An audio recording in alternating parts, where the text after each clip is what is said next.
नमस्कार साथियों, आप सभी का स्वागत है आपके अपने चैनल परीक्षा प्रहार पर। हम आपको 24 अगस्त को होने वाले पैट के लिए मैराथन क्लास कराने जा रहे हैं, जिसमें आपके 60 क्वेश्चन हैं। इन 60 क्वेश्चन में से हम पूर्ण आशा करते हैं और हमारा अनुमान भी है कि जो भी क्वेश्चन आएंगे आपके इन्हीं में से मिल जाएंगे। 5 क्वेश्चन आएंगे आपके और 5 क्वेश्चन ही आपके इसी में से मिलने की पूर्ण संभावना रहेगी।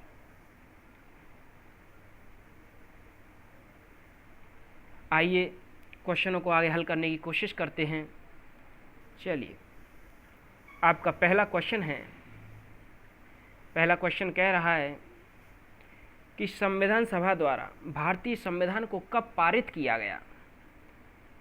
यहाँ आपको दो शब्दों को समझना जरूरी है, यहाँ कन्फ्यूजन हो जाता है। ये जो पारित की बात कही जा रही है इसे हम अंगीकृत भी कहते हैं कि अंगीकृत कब किया गया। अंगीकृत को ही हम स्वीकृत भी कहते हैं। क्या? स्वीकृत। अंगीकृत कब किया गया और लागू एक अलग चीज़ है।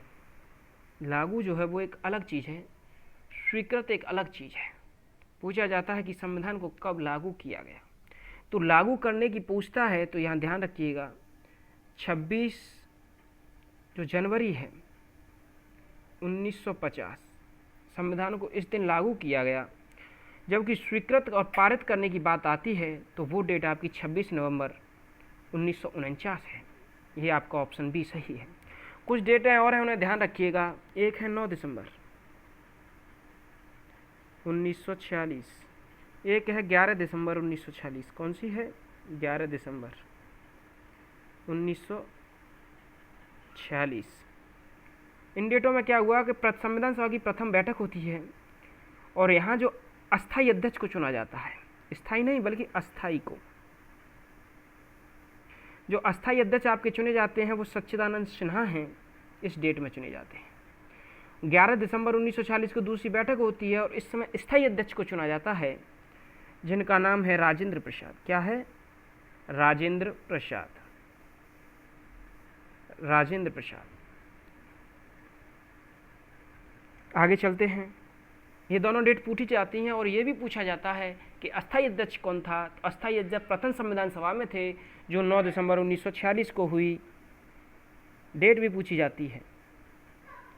तो यहाँ सच्चिदानंद सिन्हा को चुना गया और जो 11 दिसंबर 1946 को हुई उस दिन जो चुना गया वो आपके स्थायी अध्यक्ष थे, परमानेंट थे, वो राजेंद्र प्रसाद थे। कुछ डेटें दी हैं इसमें आपको। 14 अगस्त को क्या हुआ जान लीजिए। 14 अगस्त को पाकिस्तान में स्वतंत्रता दिवस मनाया जाता है और 15 अगस्त को अपने भारत में स्वतंत्रता दिवस मनाया जाता है। क्या मनाया जाता है? स्वतंत्रता दिवस। अभी निकला है, आपने देश सुना भी होगा। 75 में स्वतंत्रता दिवस गया है भाई आपका। आगे चलते हैं। आपको मैंने इसका आंसर बता दिया है, इसका आंसर भी है। आगे चलते हैं। अब अगला क्वेश्चन कि भारतीय संविधान सभा को माना गया है। उन्होंने ये नहीं कहा भारतीय संविधान सभा क्या है, उन्होंने कहा माना क्या गया है। संघीय, एकात्मक, संसदीय या रूप विधान में संघीय, भावना में एकात्मक। आपका इसका आंसर होगा कि भारत का जो संविधान है वो संघीय के साथ साथ एकात्मक भी है। दोनों के गुण उसमें मिलते हैं। एकात्मक भी है, तो इसलिए इसका ऑप्शन डी सही है। वो एकल शक्ति भी है और वो संघात्मक शक्ति भी है। यह हमारा मिला जुला रूप है। इसीलिए तो हमारे संविधान को अंशतः लचीला और अंशतः कठोर कहा गया है। ब्रिटेन की तरह लचीला और कठोर नहीं, बल्कि अंशतः लचीला और अंशतः कठोर कहा गया है। आगे चलते हैं। इसका ऑप्शन आपका डी सही है। अगला प्रश्न कि भारतीय संविधान में पंचायती राज्य प्रणाली को किस वर्ष स्वीकार किया गया। क्या पूछा है कि भारतीय संविधान में पंचायती राज्य प्रणाली को किस वर्ष संशोधन में औपचारिक रूप दिया गया। किस संशोधन में? आपको बताना है कि भारतीय संविधान में किस संशोधन में से औपचारिक रूप दिया गया। तो जो देखिए, जो पंचायती राज्य है आपका, ये संविधान के जो 22 भाग हैं उस भाग के 9वें खंड में आता है और इस भाग में 29 विषय हैं। पंचायती राज में 29 विषय हैं। ये सब पूछे जाते हैं जो मैं आपको नोट करा रहा हूँ, इन्हें नोट कीजिएगा। और ये जो संविधान जो लागू हुआ आपका 73वें संविधान संशोधन 1992 में औपचारिक रूप दिया इसे, इसका ऑप्शन डी सही है। पंचायती राज प्रणाली की बात हो रही है, पूछा जाता है कि सबसे पहले राजस्थान के नागौर जिले में पंचायती राज प्रणाली विकसित हुई। राजस्थान में नागौर जिला है उसका। और एक चीज़ और ध्यान रखना कि 24 अप्रैल को क्या मनाया जाता है? पंचायती राज दिवस मनाया जाता है। ये सब पॉइंटों को ध्यान रखिएगा। आगे चलते हैं। अगला प्रश्न, भारतीय संविधान है वो बल देता है शक्तियों के विभाजन पर। पूछा गया है कि भारत का संविधान बल देता है। अब आपको ये बताना है कि बल किस पे देता है? शक्तियों के विभाजन पर, राज्यों की सुदृढ़ता पर, राष्ट्रीयताओं के साथ समझौते पर, या राष्ट्र की एकता पर। देखिए, भारतीय संविधान की आपने जो प्रस्तावना पढ़ी होगी, मैंने बताया प्रस्तावना इसकी थीम है। जो प्रस्तावना है, प्रियम्बल है, उसमें लिखा है कि राष्ट्र की एकता और अखंडता पर जोर देता है। राष्ट्र की एकता और अखंडता पर जोर देता है, एकता पर, मिलजुल के रहने पर जोर देता है। इसलिए इसका आंसर आपका डी सही है। इसलिए इसका आंसर आपका डी सही है, ध्यान रखिएगा। आगे चलते हैं। अगला प्रश्न कहता है कि समान कार्य के लिए समान वेतन भारत के संविधान में सुनिश्चित किया गया है। क्या किया गया है? समान कार्य के लिए समान वेतन सुनिश्चित किया गया है। ये पूछा जा रहा है कि भारत के संविधान समान कार्य के लिए समान वेतन भारत के संविधान में सुनिश्चित किया गया है। जो है ये सुनिश्चित किया, ये क्या है? ये मौलिक अधिकार है, या राज्य का नीति निर्देशक तत्व का अंग है, या मौलिक कर्तव्य है, या आर्थिक अधिकार है? देखिए, पहले से समझने की कोशिश कीजिए। ऊपर से जो मौलिक अधिकार हैं ये संविधान के भाग 3 में दिए गए हैं, भाग 3 में। और जो 12 से 35 तक हैं आपके अनुच्छेद, आर्टिकल 12 से 35 तक मौलिक अधिकार दिए हैं। जबकि समान वेतन की जो बात कही जाती है आपकी, ये पॉइंट ध्यान देने का कि समान वेतन कहाँ कहा गया है, कहाँ कौन सी बात कही जा रही है। इन चीज़ों को ध्यान देंगे तो आप ये जान सकेंगे कि क्वेश्चन में हमारी गलती तो नहीं हो रही है। कि क्वेश्चन की जो गलतियाँ होती हैं वो ज़्यादातर इन्हीं जगह में। तो जो आपका जो समान कार्य के लिए समान वेतन की बात है वो आर्टिकल है आपका 39 का ग, क्या जी यानी ग, 39 ग में कहा गया है। मैं इसे हटा देता हूँ। जो 39 ग है, एक बात ध्यान रखिएगा, ये आपका नीति निर्देशक तत्व है। क्या है? राज्य की नीति निर्देशक तत्व। ये वाद योग्य नहीं है। इन्हें सरकार समाज कल्याण के लिए जारी करती है, राज्य की नीति निर्देशक तत्वों को। और जबकि मौलिक अधिकार आपका अधिकार है, इसे आप मांगते हैं। राज्य के नीति निर्देशक आपके अधिकार नहीं, इन्हें सरकार आपको देती है समाज कल्याण के लिए। जो आपके 36 से 51 आर्टिकल 36 से 51 तक आपके मौलिक राज्य के नीति निर्देशक तत्व दिए गए हैं। इसी राज्य की नीति 39 का जो ग है आपको समान कार्य के लिए समान वेतन की बात करता है। आगे चलते हैं। मौलिक कर्तव्य, एक बात और ध्यान रखिएगा, जो मौलिक अधिकार थे, अधिकार वो आपके अमेरिका से लिए गए हैं।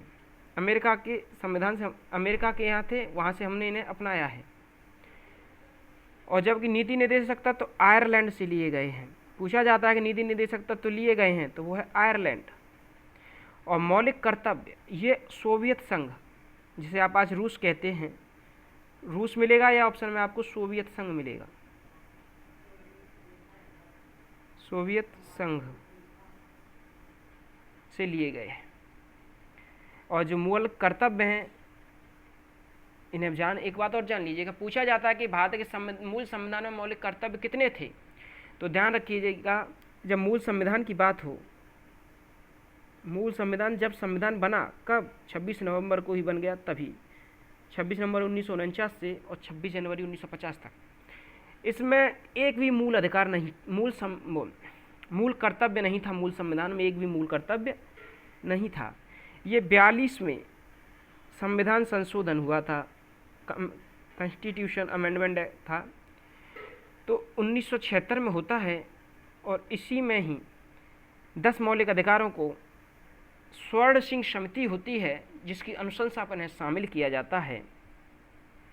और एक 11वां जो आपका अधिकार सम्मिलित किया जाता है, कर्तव्य जो है 11 मौल कर्तव्य हैं। इस समय मूल संविधान में अगर कहा जाता है कितने थे तो एक भी नहीं था, पर 42वें संविधान सभा द्वारा जब जोड़े गए तब 10 थे, अब 11 हैं। 11वां जो जोड़ा गया है वो 86वें संविधान संशोधन, कौन सा 86वां संविधान संशोधन 2002 में होता है, और उसके द्वारा ये जोड़ा गया 11वां मूल कर्तव्य। 6 से 14 वर्ष के बच्चों को निःशुल्क अनिवार्य शिक्षा की बात कही है।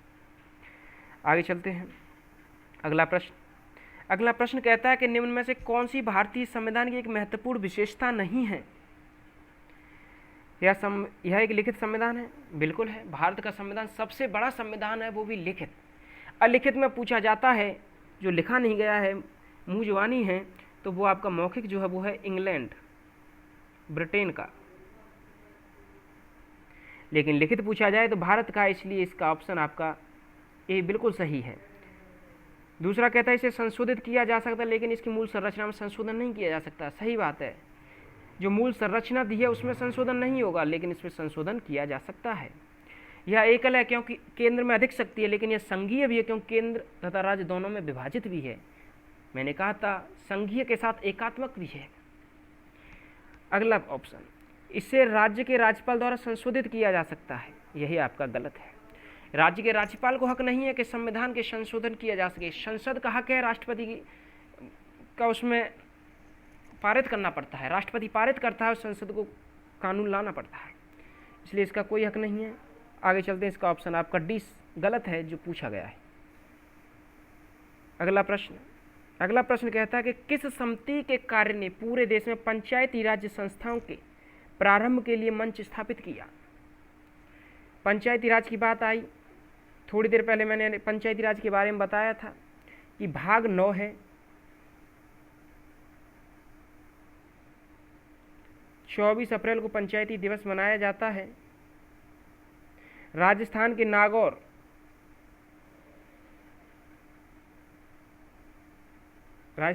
में पंचायती राज प्रणाली की शुरुआत हुई। पंचायती राज विषय के 29 विषय हैं। ये सब क्वेश्चन पूछे जाते हैं और पूछा जाता है कि किस ने मंच प्रदान किया, तो वो थे आपके बलवंत राय मेहता समिति ने पंचायती राज को मंच प्रदान किया। बलवंत राय मेहता ने त्रिस्तरीय पंचायत की बात कही है। इस बात को ध्यान दें कि किस पंचायत की बात कही है, तो वो है आपकी त्रिस्तरीय पंचायत की। बलवंत राय कहते हैं कि पंचायत जो होगी वो 3 स्तर पर होगी। 3 स्तर पर कैसे होगी कि जिला स्तर पर, हटा देता हूं मैं, जिला स्तर पर, ब्लॉक स्तर पर और ग्राम स्तर पर, 3 स्तर पर होगी। जिला स्तर पर जिला परिषद होगी, ब्लॉक स्तर पर पंचायत होगी, पंचायत समिति, और ग्राम स्तर पर ग्राम पंचायत होगी। तो ध्यान रखिएगा, बलवंत राय मेहता समिति ने त्रिस्तरीय की बात कही, जबकि अशोक मेहता समिति है उसने 2 स्तरीय समिति की बात कही थी, जिला और ब्लॉक की। उनके में गांव का नाम नहीं था। आगे चलते हैं, इसका ऑप्शन बी सही है। अगला प्रश्न, कौन सा मौलिक अधिकार अल्पसंख्यकों के हितों की संरक्षण पर बात करता है। कौन सा मौलिक अधिकार है जो अल्पसंख्यक हैं उनके हितों के संरक्षण की बात करता है। आपसे पूछा जाता है कि कौन सा अधिकार है जो अल्पसंख्यक हैं उनके हितों के संरक्षण की बात करता है, तो वो आपका अधिकार है सांस्कृतिक या संस्कृति शैक्षिक अधिकार। सांस्कृतिक या शिक्षा संबंधी शैक्षिक अधिकार, ये अल्पसंख्यकों के हितों की बात करता है और ये आपका मूल अधिकार है। मूल अधिकार यानी मौलिक अधिकार, मौलिक अधिकार हैं ये। और ये आपका आर्टिकल जो है 29 और 30 है। आपके आर्टिकल 29 में कहा है कि अल्पसंख्यक जो वर्ग हैं उनके हितों का हमें संरक्षण करना है, और आर्टिकल 30 में कहा है कि शिक्षा संस्थाओं की स्थापना और प्रशासन करने का अल्पसंख्यक वर्गों को अधिकार है, उन्हें अपनी संस्थाएं खोलने का, उनका प्रशासन का उन्हें अधिकार दिया है आर्टिकल 29 में। आगे चलते हैं। ये बहुत ही महत्वपूर्ण क्वेश्चन हैं, बहुत मेहनत से आपके लिए लाए गए हैं। एक एक क्वेश्चन को बारीकी से समझिए। अगला क्वेश्चन कहता है आपका कि निम्नलिखित में से कौन सा राज्य का नीति निर्देशक तत्व संविधान में बाद में जोड़ा गया? ग्राम पंचायतों का संगठन, गौवंश निषेध, मुफ्त कानूनी सलाह, समान नागरिक संहिता। तो जो बाद में जोड़ा गया है वो है आपका, पेन को बदल लेता हूँ, मुफ्त कानूनी सलाह। क्या है? मुफ्त कानूनी सलाह, इसे बाद में जोड़ा गया। मुफ्त कानूनी सलाह को इसमें बाद में जोड़ा गया। और ये ग्राम पंचायतों का संगठन, ये सब पहले से हैं। गौवंश भी पहले से, समान नागरिक संहिता भी पहले से है। ग्राम पंचायतों के गठन की बात जो की गई है वो आपके आर्टिकल 40 में की गई है, राजनीति निदेशक तत्वों में 36 से 51 में जो है। और समान नागरिक संहिता, यूनिफॉर्म सिविल कोड, सभी के लिए एक समान नागरिक संहिता की बात आर्टिकल 44 है। 44 में आर्टिकल है और ये सिर्फ गोवा राज्य में लागू है। एकमात्र राज्य है गोवा जहाँ ये आर्टिकल लागू है। इन बातों को ध्यान दीजिएगा। आगे चलते हैं। अगला प्रश्न, किस याचिका के अंतर्गत न्यायालय, अपर न्यायालय या किसी अन्य प्राधिकारी के समक्ष, अपर न्यायालय या किसी अन्य प्राधिकारी है उसके समक्ष लंबित किसी मामले को उच्च प्राधिकारी या न्यायालय में स्थानांतरित करने का आदेश देता है? आपसे जो पूछा जा रहा है, क्वेश्चन को समझिए। उच्च को देता है। किसको देता है? कि किसी याचिका के अंतर्गत न्यायालय है, अपर न्यायालय है या किसी अन्य प्राधिकारी समक्ष कोई लंबित मामले है उच्च प्राधिकारी या न्यायालय में स्थानांतरित करने का आदेश देता है तो उसे हम उत्प्रेषण कहते हैं। उत्प्रेषण यानी सेरेटोरियरी, उत्प्रेषण है इसका आंसर। देखिए, संविधान के आर्टिकल 32 को 5 प्रकार की रिट की बात कही गई है। आर्टिकल 32 के तहत आप उच्चतम न्यायालय, सुप्रीम कोर्ट में जा सकते हैं। 5 तरह की रिट हैं। सबसे पहली आपकी जो रिट है वो बंदी प्रत्यक्षीकरण, जिसे अंग्रेजी में हैवियस कॉर्पस कहते हैं। यहाँ नहीं दिया है, मैं लिख देता हूँ, बंदी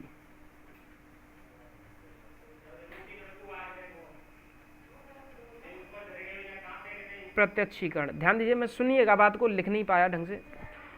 जो बंदी प्रत्यक्षीकरण एक आपकी रिट है। क्या है? बंदी प्रत्यक्षीकरण।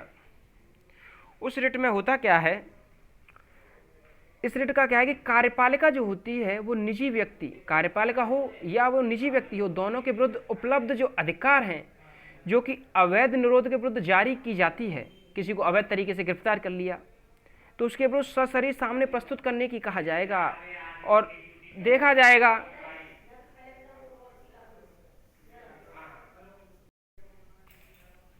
हाँ तो दोस्तों, मैं क्या कह रहा था कि एक आप 5 प्रकार की रिटें होती हैं। पहली रिट है आपकी बंदी प्रत्यक्षीकरण, जो किसी व्यक्ति या कार्यपालिका के विरुद्ध सशरीर उपस्थित होने के लिए कहा जाता है और देखा जाता है कि जो आरोप प्रत्यारोप किया गया वो उचित है या अनुचित है, वही निर्णय दिया जाता है। फिर आपकी आती है परमादेश, जिसे आप बोलते हैं मैडम्स, अंग्रेजी में मैडम्स। इनका अंग्रेजी शब्द ध्यान रखिएगा, ज़्यादातर अंग्रेजी शब्द पूछा जाता है। इसका एक शाब्दिक अर्थ है कि हम आदेश देते हैं परमादेश का, या उस समय जारी किया जाएगा। ये वाला मैं इसे हटा ही देता हूँ और अब बताता हूँ। ये जो परमादेश है इसका अर्थ है हम आदेश देते हैं, और यह उस समय जारी किया जाता है जब कोई पदाधिकारी अपने सार्वजनिक कर्तव्य का पालन नहीं करता, और इस आदेश में उसे अपने कर्तव्य का पालन करने का हम आदेश देते हैं। जब कोई अपने कर्तव्य का पालन न करे तब दिया जाता है। अधिकार परीक्षा जब जारी किया जाता है जब आपके पद पर कोई अन्य व्यक्ति गैर कानूनी तरीके से कार्य करता है तो उसे पूछा जाता है कि आप किस अधिकार से इस पद पर कार्य कर रहे हैं, तब अधिकार परीक्षा क्यों वारंट जारी किया जाता है। फिर आपका उत्प्रेषण सैटोररी, जो मैंने बताया इसका संबंध अधिक जानकारी प्राप्त करना, कानून क्षेत्र से संबंधित जो त्रुटियां अधीनस्थ न्यायालय को सूचना प्राप्त करने के लिए जारी किया जाता है, जैसा वहां लिखा है उच्च प्राधिकारी को स्थानांतरित किया जाएगा। और आपका बचता है प्रतिषेध निषेध प्रोविहेंशन, यह तब जारी किया जाएगा जब कोई प्राधिकरण, न्यायिक अधिकरण या अर्ध न्यायिक प्राधिकरण अपने क्षेत्र अधिकार का अतिक्रमण करता है तो उक्त न्यायालय को कार्यवाही तत्काल रोकने का आदेश देता है। वहां स्थानांतरित करता है और यहाँ रोकने का ही आदेश दे देता है, ये ध्यान रखना, यहाँ स्थानांतरित होता है, ये स्थानांतरित की बात कर रहा है और यहाँ तत्काल रोकने की बात हो रही है। आगे चलते हैं। अगला प्रश्न कहता है कि जिला प्रशासन के कार्यों में शामिल है जिले में शांति और कानून व्यवस्था बनाए रखना।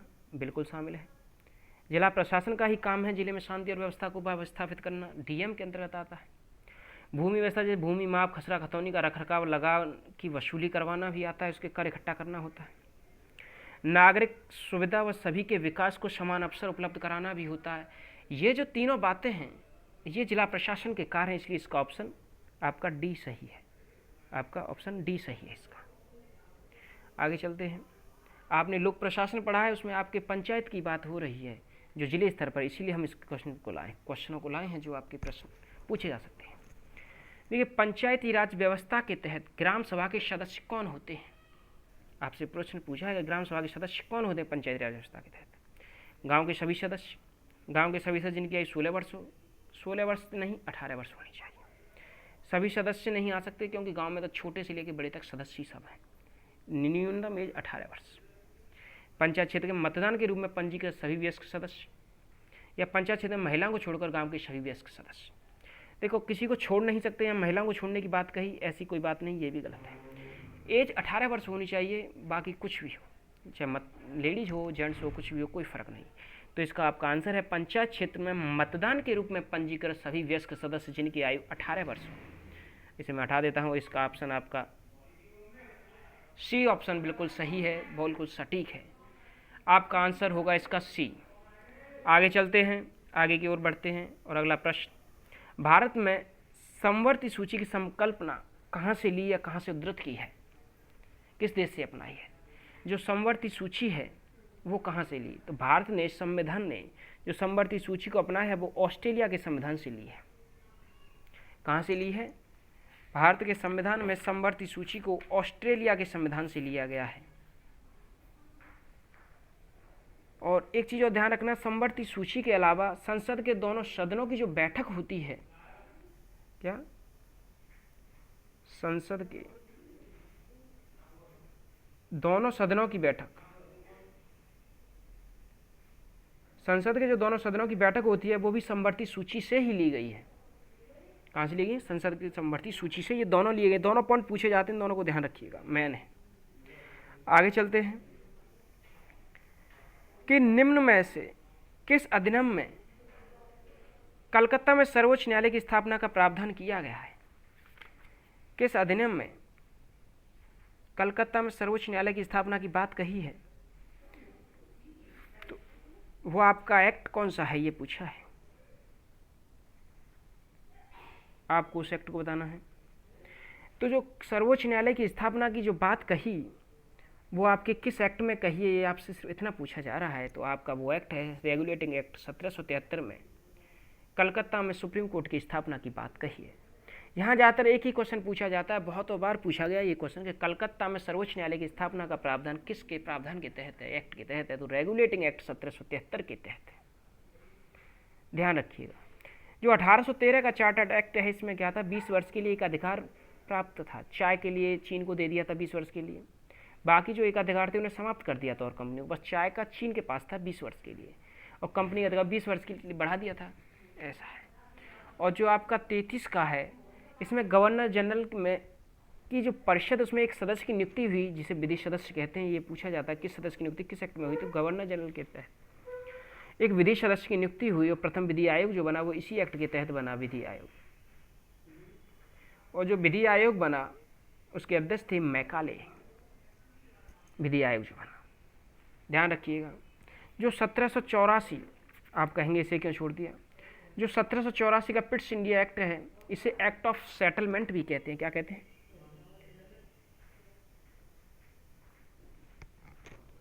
Act of settlement. लिख लीजिएगा, मैं बता देता हूँ। सेटलमेंट, इसमें क्या था कि जो राजनीतिक मामले हैं उनके प्रबंधन के लिए बोर्ड ऑफ कंट्रोल, नियंत्रण बोर्ड जो होता है उसका गठन किया गया। और इस एक्ट के द्वारा ही, 1784 के एक्ट के द्वारा ही द्वैध शासनीय व्यवस्था ही प्रारंभ की गई कि द्वैध शासन लागू होगा। कुछ रेगुलेटिंग एक्ट था जो 1773, उसकी जो विसंगतियां थीं उन्हें दूर किया गया इस अधिनियम के द्वारा। आगे चलते हैं। इसका ऑप्शन आपका ए सही था, ये ध्यान रखिएगा। आगे चलते हैं। किस अधिनियम ने भारतवासियों को अपने देश के प्रशासन में कुछ हिस्सा लेना संभव बनाया? आपसे पूछा है कि वो कौन सा एक्ट है जिसने भारतवासियों को अपने देश में कुछ हिस्सा लेने में संभव बनाया है, वो एक्ट कौन सा है? तो आपका आंसर देना है इसका चार्ट एक्ट 1883। किस अधिनियम ने अपने हिस्सा लेना संभव बनाया है? तो वो आपका चार्टर एक्ट 1883 है। ध्यान रखिएगा, कौन सा है? Charter act 1883। इसमें होता क्या है कि 1833 की जो धारा है में सबसे महत्वपूर्ण एक धारा की संख्या थी 87 थी। उस 87 की भी जो धारा थी उसमें एक बात कही थी कि किसी भी भारतीय या क्राउन की देशज और प्रजा को अपने धर्म, जन्म स्थान, वंशानुक्रम, वर्ण अथवा इनमें से किसी एक कारणवश कंपनी के अधीन पद और सेवा के अयोग्य नहीं माना जाएगा। और कहा था कि कालांतर में राजनीतिक जो आंदोलन है वो 1833 एक्ट की धारा प्रशासन में भागीदारी तो महत्वपूर्ण भूमिका निभाएंगे, इसलिए देश के में कुछ हिस्सा लेना संभव 1833 ने बनाया। ध्यान रखिए। आगे चलते हैं। अगला क्वेश्चन कहता है कि भारतीय संविधान राज्य के नीति निर्देशक तत्वों की संकल्पना किस देश से ली गई? देखिए, राज्य के नीति निर्देशक तत्व जो है वो मैंने पहले ही बताया कि आयरलैंड के संविधान से लिए गए हैं। यूएसएसआर, सोवियत संघ को यूएसएसआर, रूस को कहते हैं, मूल कर्तव्य लिए गए हैं। जापान से विधि का शासन लिया गया है। ध्यान है, फ्रांस से संविधान और जो आपका फ्रांस है, फ्रांस से आपका संघात्मक गणतंत्रात्मक व्यवस्था ली गई है और प्रस्तावना की स्वतंत्रता ली गई है। गणतंत्रात्मक व्यवस्था, गणतंत्रात्मक और प्रशासन की व्यवस्था ली गई। आगे चलते हैं। अगला प्रश्न, और इसका आपका आंसर सही है, आयरलैंड। आगे चलते हैं। अगला प्रश्न कहता है केंद्र में द्वैध शासन किस अधिनियम के अंतर्गत स्थापित किया गया? केंद्र में द्वैध शासन, दो सदनात्मक की बात होने लग जाती है, द्वैध शासन की जब बात आती है। केंद्र में द्वैध शासन किस अधिनियम द्वारा स्थापित किया गया? तो भारत सरकार का जो अधिनियम था वो 1935 का अधिनियम था जिसमें द्वैध शासन की बात कही गई। इसका ऑप्शन सी सही है। और इसमें द्वैध शासन एक नए अखिल भारतीय संघ की स्थापना और प्रांतों में द्वैध शासन की व्यवस्था को समाप्त करने का प्रावधान था। प्रांतों में जो द्वैध शासन था वो 1919 के अधिनियम द्वारा था, और केंद्र में जो द्वैध शासन के तहत संघीय को बांटा गया वो आरक्षित थे, कुछ हस्तांतरित थे, इसलिए इसका ऑप्शन आपका सी सही है। आगे चलते हैं। अगला प्रश्न कहता है कि स्वतंत्रता के पूर्व के दिनों में प्रारंभ में किसने संविधान निर्माती सभा का विचार प्रस्तुत किया? जो स्वतंत्रता के जो पूर्व यानी पहले का समय था तो उसमें जो संविधान निर्माती सभा है उसका जो विचार प्रस्तुत किया था वो एम.एन. रॉय ने किया। किसने किया? एम.एन. रॉय ने।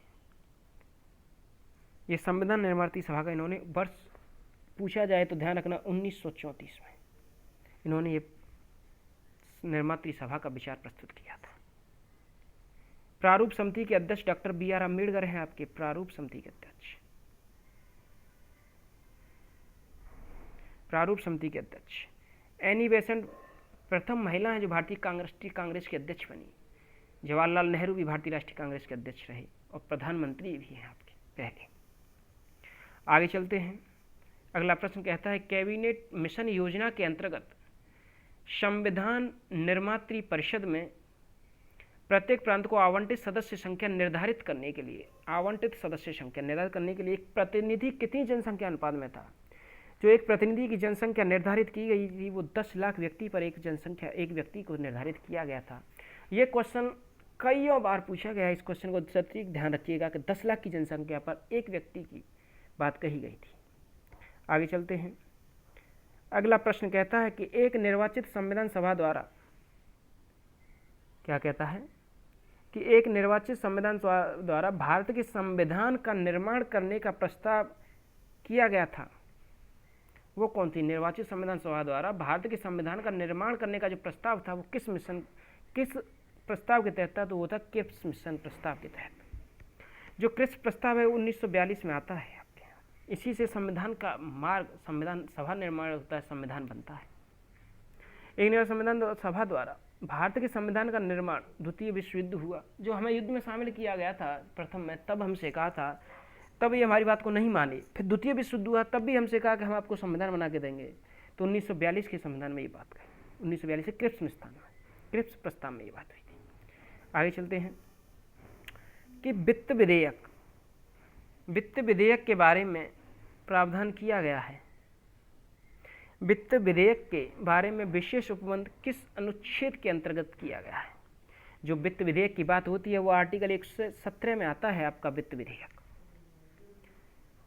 और 119 जो होता है आपका, 119 में संसद के वित्तीय कार्य संबंधी प्रक्रिया का विधि और नियम है कि वित्तीय कार्य कैसे करना है। 121 आपका उच्चतम और उच्च न्यायालय के कार्य कर्तव्य है उनका निर्वहन का आचरण के संबंध में है। और 123 जो है वो विश्रांति काल में अध्यादेश पारित करने की शक्ति है राष्ट्रपति की। राष्ट्रपति को अध्यादेश पारित करने की शक्ति दी गया है। अध्यादेश पारित करने की शक्ति दी गई है किस अनुच्छेद में? 123 में। ये चारों अनुच्छेद बहुत ही महत्वपूर्ण हैं, उन्हें ध्यान भी रखिएगा। और इसका आपका आंसर मैंने बता ही दिया, ए है। और 123 भी कई बार पूछा गया है, इससे भी ध्यान रखिएगा, इसका आंसर ये है। पर आगे चलते हैं। अगला प्रश्न कहता है कि भारतीय संविधान के किस अनुच्छेद के अंतर्गत भारतीय सेवाओं का प्रावधान किया गया? अखिल भारतीय सेवाओं का। जो अखिल भारतीय सेवाओं की बात आती है तो अनुच्छेद 310 में कही है, 311 में, 312 में या 313 में? तो इसका आपका आंसर है 312। 312 में ये बात कही गई है। भारतीय संविधान का अनुच्छेद जो 312 है आपका कहता है कि अखिल भारतीय सेवाओं का प्रावधान किया जाए यदि राज्यसभा में उपस्थित और मत देने वाले जो सदस्य हैं कम से कम 2/3 बहुमत से समर्थित संकल्प से घोषित होता है कि राष्ट्रीय हित में ऐसा करना आवश्यक है। 2/3 बहुमत जरूर होना चाहिए, ध्यान रखिएगा, राज्यसभा में उपस्थित और मत देने वाले सदस्यों का। तो संसद जो है विधि द्वारा अखिल भारतीय सेवाओं को सृजन हेतु उपलब्ध कराएगी पद। आगे चलते हैं। राज्य भूमि। अगला प्रश्न कहता है आपका कि राज्य भूमि सुधार लिख गया है, ये सुधार है, अधिनियमों को संवैधानिक सुरक्षा प्रदान करने हेतु सम्मिलित किया गया है संविधान की अनुसूची 9 में। 8 में आपकी भाषाएं हैं। ये सब पॉइंटों को आप नज़रअंदाज मत कीजिएगा, हल्के में लेने की कोशिश करें। मैंने जो भी आपको क्वेश्चन दिए हैं वो एक एक बहुत ही सटीक है। क्वेश्चन आने के पूर्ण चांस रहते हैं, तो ध्यान रखिए। भूमि सुधार की जो बात की है वो संविधान के किस अनुच्छेद में की है, आपसे ये पूछा जा रहा है। तो भूमि सुधार या भूमि सुधार अधिनियम है जो भारत के संविधान की अनुसूची कह रहा हूँ मैं, अनुसूची 9, भारतीय संविधान के अनुसूची 9 में ये बात आपकी कही गई है। भूमि सुधार संबंधी जो प्रावधान है वो अनुसूची 9 में आते हैं, इन बातों को ध्यान रखिएगा। आपकी 10वीं अनुसूची में क्या है कि दल बदल से संबंधित है। दल बदल अधिनियम 85वां संविधान संशोधन 1985 है। दल बदल अधिनियम में क्या था कि लोग दल बदल लेते थे, उसके लिए दल बदल अधिनियम बनाया गया। 8वीं अनुसूची में आपकी 22 भाषाओं का उल्लेख है और 7वीं अनुसूची में समवर्ती सूची, संघ सूची और राज्य सूची के बारे में बताया गया है। जहाँ आपके मूल संविधान व समवर्ती सूची में आपके 52 विषय हुए हैं और आपकी राज्य सूची में 61 और संघ सूची में 100 विषय हैं। ध्यान रखिएगा, ये 7वीं सूची समवर्ती सूची, राज्य और संघ सूची से संबंधित है। संघ में 100 हैं, यहाँ 61 हैं और यहाँ आपके 52 विषय हैं। पूछा जाता है किस में कौन सा विषय है। और एक मेन पॉइंट आपको ध्यान रखना है कि रेलवे विभाग संघ सूची में है पर रेलवे पुलिस राज्य सूची में है। इस बात को ध्यान रखिएगा कि रेलवे पुलिस राज्य सूची में है। आगे चलते हैं। भारतीय संविधान में कुल कितनी अनुसूचियां हैं? अगर आपसे सीधा क्वेश्चन पूछा है कि भारतीय संविधान में कुल अनुसूचियां हैं तो आपकी 12 हैं। इसका ऑप्शन 12 सही है। लेकिन पूछा जाए कि मूल संविधान में, अगर आपसे मूल संविधान की बात होती है तो वहाँ 8 अनुसूचियां हैं। ध्यान रखिएगा, 4 अनुसूचियां बाद में आई हैं, मूल संविधान में 8 अनुसूचियां थी। आगे चलते हैं। भारतीय संविधान की प्रस्तावना में समाजवादी शब्द किस संशोधन द्वारा लाया गया? भारतीय की संविधान की जो प्रस्तावना है, प्रस्तावना प्रियम्बल है, थीम है, सब कुछ है, ये मान लीजिए अपने संविधान की। उसमें जो 42वां संविधान संशोधन हुआ, कौन सा संशोधन है? 42वें संविधान संशोधन द्वारा, 42वां संविधान संशोधन 1976 में होता है और इसे ही हम लघु संविधान, लघु या मिनी कॉन्स्टिट्यूशन कहते हैं, लघु या मिनी संविधान भी कहते हैं। इसके द्वारा समाजवादी, पंथनिरपेक्ष और अखंडता शब्द को जोड़ा गया है। समाजवादी, पंथनिरपेक्ष और अखंडता, ये 3 शब्द जोड़े गए हैं। ध्यान रखिएगा, ये ध्यान रखिए, ये क्वेश्चन भी बहुत पूछा गया है। आगे चलते हैं। 26 नवंबर 1949 को अंगीकृत भारतीय संविधान की प्रस्तावना में शब्द सम्मिलित नहीं थे, तो कौन सा शब्द सम्मिलित नहीं था ये बताइए। देखिए, ना ही समाजवादी था, ये 42वें संविधान द्वारा जोड़ा गया, मैंने अभी बताया, ना ही पंथनिरपेक्ष था, ना ही अखंडता था। ये तीनों शब्द 42वें संविधान संशोधन 1976 में द्वारा जोड़े गए। तो इसलिए आपका गणराज्य था, पर उसने नहीं पूछा है, तो इसका आपका आंसर 1, 2, 3 ही नहीं थे। आगे चलते हैं।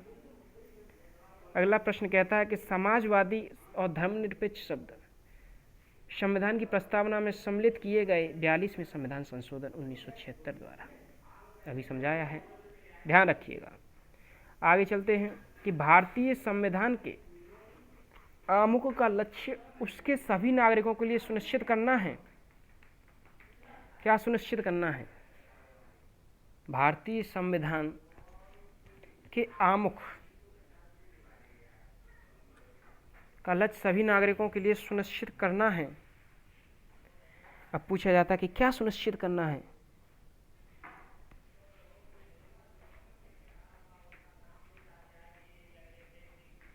इस क्वेश्चन में मुझे थोड़ा डाउट लग रहा है, एक बार मैं ध्यान से देख लेता हूं।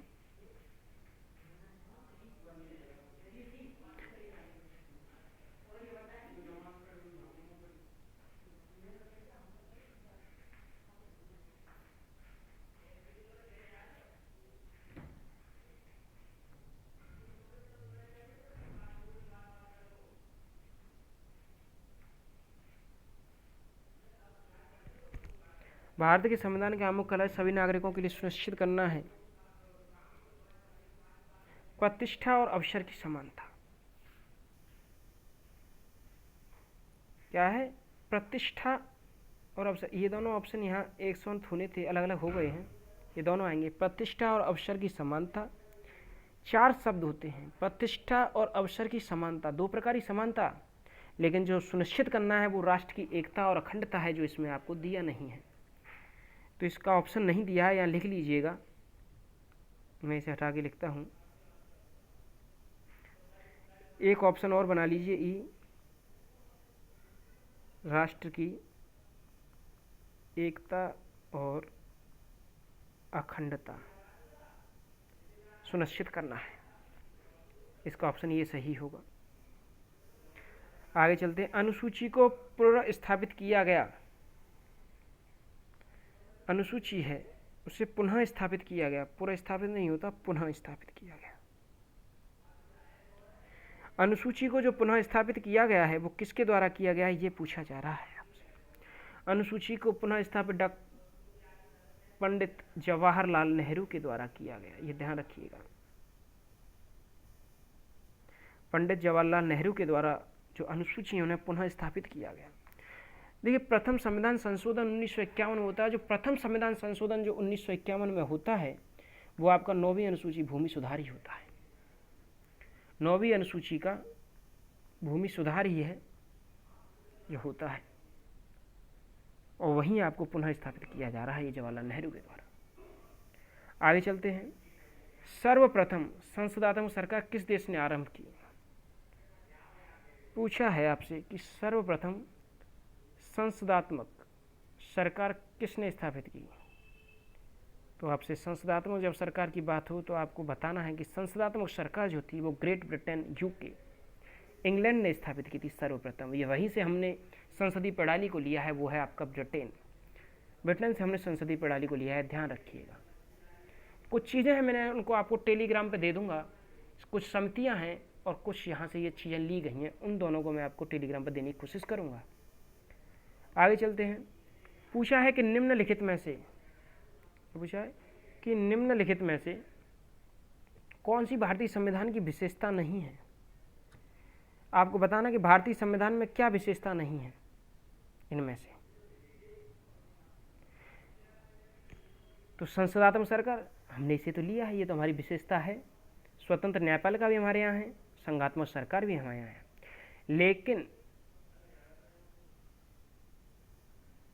लेकिन जो अध्यक्षतात्मक सरकार है ये हमारे यहाँ नहीं है। इसका ऑप्शन आपका अध्यक्षात्मक सरकार होगा, क्योंकि यह अमेरिका, इसे अमेरिका में लिया गया है। अमेरिका की जो सरकार है वो अध्यक्षात्मक सरकार होती है। अध्यक्षात्मक सरकार भारतीय संविधान की विशेषता नहीं है हमारे, ये अमेरिका की है। और वहाँ जो कुछ होता है राष्ट्रपति में निहित होता है, हमारे यहाँ प्रधानमंत्री में निहित होता है सब कुछ। यहाँ संसदीय प्रकार की सरकार है हमारे यहाँ। आगे चलते हैं। अगला प्रश्न कहता है आपका कि भारत में संसदीय प्रणाली की सरकार है क्योंकि लोकसभा जनता द्वारा प्रत्यक्ष रूप से निर्वाचित होती है। संसद संविधान का संशोधन कर सकती है। राज्यसभा को भंग नहीं किया जा सकता। मंत्रिपरिषद लोकसभा के प्रति उत्तरदायी है। तो यहाँ जो आपका क्वेश्चन है कि भारत की संसदीय सरकार के बारे में जो पूछा, कि थोड़ा रंग बदलता हूँ, सरकार है क्योंकि संसदीय प्रणाली सरकार, क्योंकि का आंसर होगा कि मंत्रिपरिषद लोकसभा के प्रति उत्तरदायी होती है, इसलिए संसदीय प्रकार की सरकार है। अगर मंत्रिपरिषद में कोई सदस्य इस्तीफा देता है तो लोकसभा भंग हो जाती है, ध्यान रखिएगा। आरोप पर भी भंग हो जाती है, इसलिए मंत्रिपरिषद लोकसभा के प्रति उत्तरदायी है। इसका ऑप्शन डी सही है। अगला प्रश्न कहता है कि भारतीय संविधान के किस अनुच्छेद के अंतर्गत अखिल भारतीय सेवाओं का प्रावधान है। मैंने अभी आपको बताया अनुच्छेद 312 के तहत है। राज्यसभा के 2/3 सदस्य चाहते हैं ऐसा हो तो संसद कानून बनाकर ऐसा करती है। आगे चलते हैं। निम्नलिखित में से कौन सी जोड़ी सुमेलित है। पूछा है कि कौन सी जोड़ी सुमेलित है। क्या है? सुमेलित है। भारत का सर्वोच्च न्यायालय 318, भारत का निर्वाचन आयोग 324, संघीय लोक सेवा आयोग 332, महाधिवक्ता 351। आपको बताना है इसमें से कौन सी जोड़ी आपकी सुमेलित है। तो आपसे पूछा जा रहा है कौन सी जोड़ी सुमेलित है, तो ध्यान रखिएगा। आपके आर्टिकल 324 में भारत के निर्वाचन आयोग की बात कही गई है। आर्टिकल 324 आपका यहाँ सुमेलित है, बाकी सब असुमेलित है। भारत का निर्वाचन आयोग 324 में, निर्वाचन आयोग पर कई बार प्रश्न पूछा गया है। आगे चलते हैं। ये भी मैंने अभी आपको कराया विशेष उपबंधन वित्त आयोग के बारे में, 117 है, अभी करा दिया है, ध्यान रखिएगा। आगे चलते हैं। संविधान की प्रस्तावना का विधिक रूप क्या है। यह लागू किया जा सकता है, यह लागू नहीं किया जा सकता, या विशेष परिस्थितियों में लागू किया जा सकता है। तो इस क्वेश्चन में एक और शब्द होना था, वो मेरे ख्याल से है नहीं इसमें। एक लिखना था कि उपरोक्त में से कोई नहीं थी, नन ऑफ दीज, उपरोक्त में से नहीं, समझ लीजिएगा, समझने के लिए है। देखिए, भारतीय संविधान की प्रत्यक्ष स्वरूप क्या है, यह लागू नहीं किया जा सकता। संविधान की प्रस्तावना का विधिक रूप क्या है कि इसे लागू नहीं किया जा सकता। कई बात चले, उसमें ये बात आई कि इसे लागू नहीं किया जा सकता, बात यानी कोर्ट में चले, केस चले। आगे चलते, भारतीय संविधान की उद्देशिका में संशोधन किया गया। ये मैंने आपको अभी तुरंत ही बताया कुछ देर पहले, 3 शब्द जोड़े गए, वो थे 42वें संविधान संशोधन द्वारा समाजवादी, पंथ निरपेक्ष और अखंडता शब्द को जोड़ा गया 1976 में। आगे चलते हैं, आगे कहता है कि भारतीय संविधान की प्रस्तावना में निम्न में से किस स्वतंत्रता का वर्णन नहीं है। देखिए, भारतीय संविधान की प्रस्तावना में स्वतंत्रता को पूछा, और आपको ध्यान रखना है कि आपको कितने प्रकार की स्वतंत्रता मिली है। ये चीज़ें ध्यान रखने की हैं। आपको 5 प्रकार की स्वतंत्रता है। नंबर 1 सामाजिक, आर्थिक, राजनीतिक, ये आपके 3 न्याय हैं। मैं सब चीज़ बताने की कोशिश कर रहा हूँ कि कितने न्याय हैं, कितनी स्वतंत्रता हैं। 5 प्रकार की स्वतंत्रता है, 3 प्रकार के न्याय हैं। देखिए, स्वतंत्रता की बात करता हूँ तो विचार प्रकट करने की स्वतंत्रता है, विचार की स्वतंत्रता है, विश्वास की स्वतंत्रता है, आर्थिक स्वतंत्रता है। इसमें से पूछा है, विचार प्रकट करने की हुई है, ये अभिव्यक्ति होगा, थोड़ा एक जैसा लिख गया है, इस यहाँ अभिव्यक्ति लिख लेना, बोलने की अभिव्यक्ति की है, विश्वास की है, धर्म की और उपासना की है, लेकिन आर्थिक स्वतंत्रता की बात नहीं हो रही, इसलिए ऑप्शन आपका डी सही है, जो गलत पूछा है। तो इसे हटा देता हूं मैं। 5 प्रकार की स्वतंत्रता है आपकी, 5 प्रकार की स्वतंत्रता है, 3 प्रकार का न्याय है। आगे मैं बताता हूं, और अभी आगे क्वेश्चन आएगा। चलिए, इसका ऑप्शन ध्यान रखिएगा, डी जो गलत है, आर्थिक स्वतंत्रता नहीं है। अगला प्रश्न कहता है कि संविधान में हमारे राष्ट्र का उल्लेख किस या किन नामों से होता है। तो जो नाम का उल्लेख आ रहा है कि किस और किन नामों से होता है, तो संविधान में हमारे जो राष्ट्र का उल्लेख है वो 2 ही नाम है, भारत और इंडिया। पूछा जाए कभी भारत, हिंदुस्तान, इंडिया मत लेना, ये बिल्कुल ही गलत है। आपके जो नाम हैं वो है भारत और इंडिया। भारत को नामों से जाना जाता है, भारत और इंडिया के नामों से जाना जाता है। भारतीय संविधान को भारत और इंडिया के नामों से जाना जाता है, ये बात आप ध्यान रखिएगा।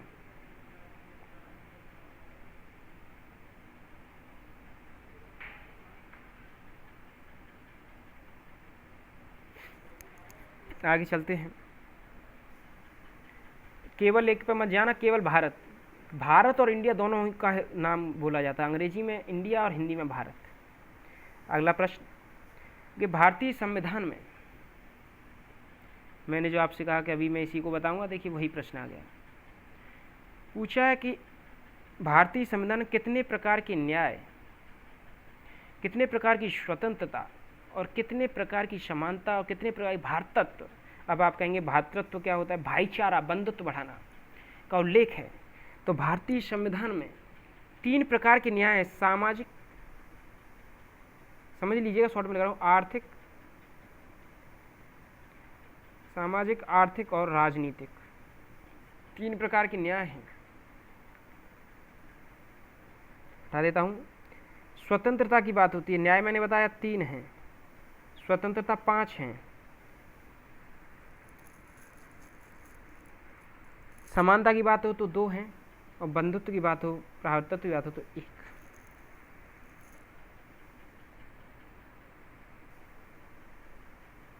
1 है। क्या?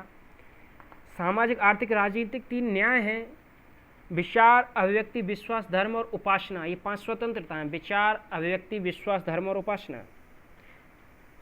विचार, अभिव्यक्ति, विश्वास, धर्म और उपासना। शॉर्ट में समझ लीजिएगा, थोड़ी लिखने में दिक्कत आती है इस पर। और भातृत्व, भाईचारा बढ़ाना, बंधुत्व बढ़ाना, एक ही बार का है। आगे चलते हैं, तो आपका होगा 3, 5, 2, 1, इसका ऑप्शन आपका 3, 5, 2, 1 सही है। आगे चलते हैं कि भारत में संघ राज्यों का प्रशासन, कि भारत में संघ राज्यों का प्रशासन होता है, निहित पूछा है किस में निहित होता है। ऐसे मान लीजिए भारत में जो संघ राज्य हैं उनका प्रशासन बताना है आपको।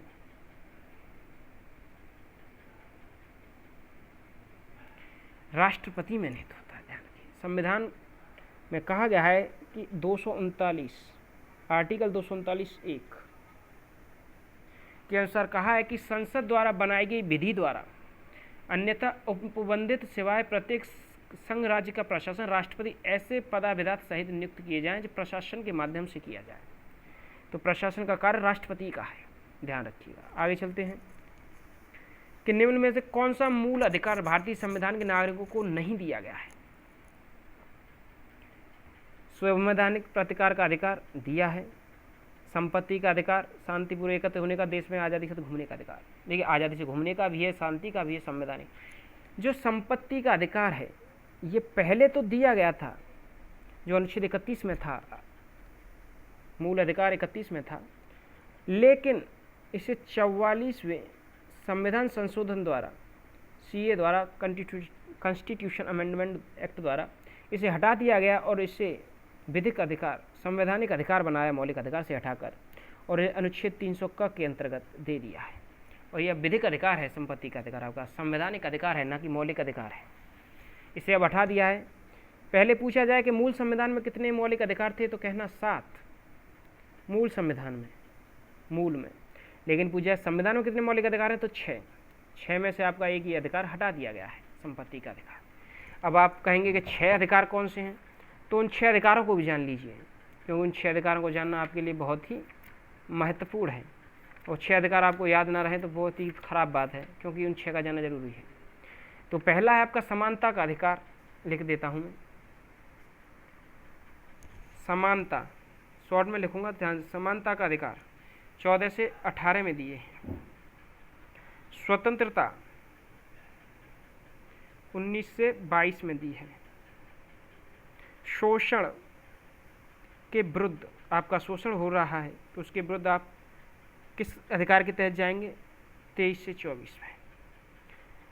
धार्मिक स्वतंत्रता 25 और आपके 25 से 28 में है धार्मिक स्वतंत्रता का उल्लेख। और संस्कृति और शिक्षा 29 और 30 में है, 29 और 30 में। 31 को हटा दिया, मैंने अभी बताया आपको, इन्हें हटा रहा हूँ। 31 में था संपत्ति का अधिकार, हटा दिया है। और 32 में आपके संवैधानिक उपचारों की बात कही है। 32 को, आर्टिकल 32 को संविधान क्या कहा है, 32 को जानते हैं? संवैधानिक उपचारों का अधिकार किसने कहा है? B.R. अम्बेडकर ने, ध्यान रखिएगा, B.R. अम्बेडकर ने कहा संवैधानिक उपचारों का अधिकार 32 को, आर्टिकल को। जबकि प्रस्तावना को संविधान का हृदय और आत्मा कहा है जवाहरलाल नेहरू ने। प्रस्तावना पूछे तो जवाहरलाल नेहरू होंगे, JLU, जवाहरलाल नेहरू। लेकिन संवैधानिक उपचार का अधिकार पूछे तो B.R. अम्बेडकर होंगे। आगे चलते हैं। आगे कहता है कि भारतीय संविधान के 44वें संशोधन से मौलिक अधिकारों की श्रेणी में निम्न किस अधिकार को हटा दिया था? 44वें संविधान द्वारा जिस अधिकार को हटाया था, मैंने अभी बताया, वो संपत्ति का अधिकार था आपका। तो इसका ऑप्शन 43 का B सही है। आगे चलते हैं। वर्तमान में भारतीय संविधान के अंतर्गत संपत्ति का अधिकार है, वैधानिक अधिकार है, विधिक अधिकार है, संवैधानिक अधिकार है, ना कि नैतिक है, ना ही मौलिक है। संविधान के द्वारा सबको प्रदत्त है, संविधान के अनुसार ही कराएंगे आप इसमें। जिस संविधान संशोधन से नागरिकों की संपत्ति के अधिकार का मूल अधिकारों की सूची से निष्कासन किया गया, वो आर्टिकल आपका मैंने अभी बताया 44वां संविधान संशोधन। कौन सा है? 44वां आंसर इसका, ऑप्शन C सही है। आगे चलते हैं कि भारत के उपराष्ट्रपति का निर्वाचन एक निर्वाचक गण द्वारा किया जाता है, जिसके सदस्य कौन होंगे? संसद के दोनों सदनों के निर्वाचित सदस्य कौन होंगे? भारत के राष्ट्रपति के निर्वाचन में संसद के दोनों सदनों के निर्वाचित सदस्य होंगे। पूछा जाए आपसे तो आपको इसका जवाब देना, संसद के दोनों सदनों के निर्वाचित सदस्य, राज्यसभा और लोकसभा। दोनों सदन कौन से हैं?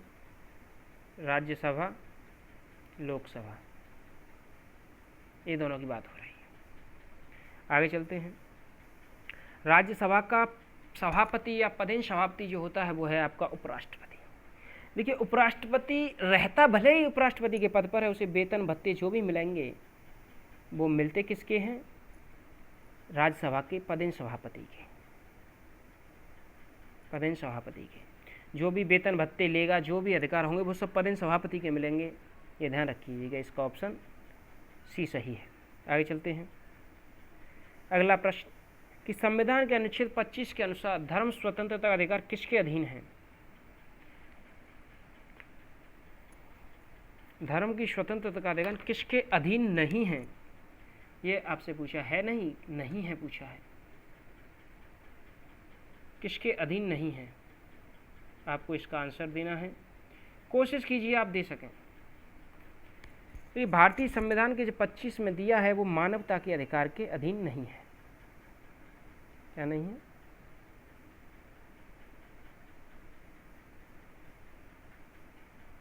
एक मिनट का समय दीजिए।